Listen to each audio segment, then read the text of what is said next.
तो विकास दुबे साल 1996 के बाद से कानपुर देहात में एक ऐसा नाम बन चुका था जिससे वहां के लोग उससे खौफ खाते थे।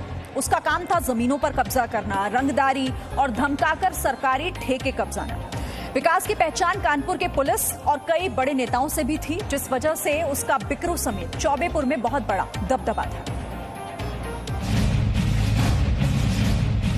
विकास दुबे वो कानपुर वाला।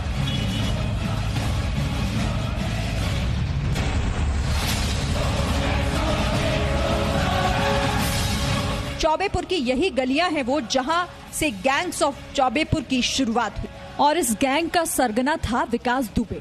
विकास दुबे जैसे जैसे ताकतवर होता गया, उसके साथियों की लिस्ट बढ़ती गई। विकास को पंडित जी बुलाने वाले उसके साथी लोगों को धमकाने से लेकर अवैध वसूली तक हर काम को किया करते थे और अपने पंडित जी यानी विकास के लिए जान तक देने को तैयार थे। अमर दुबे, जय वाजपेयी, प्रभात, दयाशंकर, ये सब उसी गैंग का हिस्सा थे। कोई विकास के काले धन को सफेद करने का काम करता था तो कोई विकास का नाम लेकर जमीनों पर कब्जा करता था। इस गैंग्स ऑफ चौबेपुर के ताकतवर होने की सबसे बड़ी वजह थी बड़े राजनेताओं और पुलिस महकमे से पहचान, जिसके दम पर वो अपने सभी काम करवाना जानते थे। विकास को अपनी ताकत का इतना गुरूर था कि वो बिकरू गांव में खुद को पंचायत का मुखिया मानता था।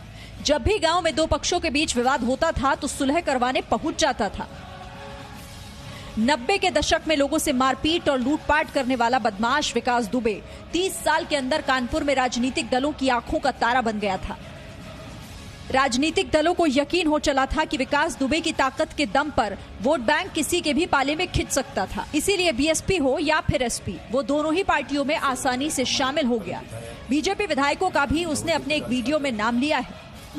2015 से 2016 में विकास दुबे लखनऊ में बड़ी बड़ी गाड़ियों के काफिले में चलता था। उसके काफिले में लोगों के पास हथियार होते थे, जबकि वो ना तो विधायक था ना ही सांसद या फिर मंत्री।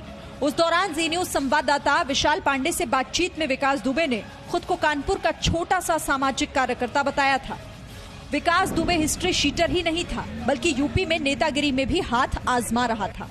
ग्राम प्रधान और जिला पंचायत सदस्य से लेकर कई बड़े कॉन्ट्रैक्ट लेने में अपने सियासी कनेक्शन का फायदा उठाता रहा है, फिर चाहे यूपी में बीएसपी की सरकार रही हो या फिर समाजवादी पार्टी की। विकास दुबे के पास कई ऐसी गाड़ी थी जो बिना रजिस्ट्रेशन के चलाई जा रही थी। इसके अलावा वो खुद लखनऊ नंबर की एम्बेसडर का भी इस्तेमाल करता था, जैसा अक्सर सियासी लोग करते हैं।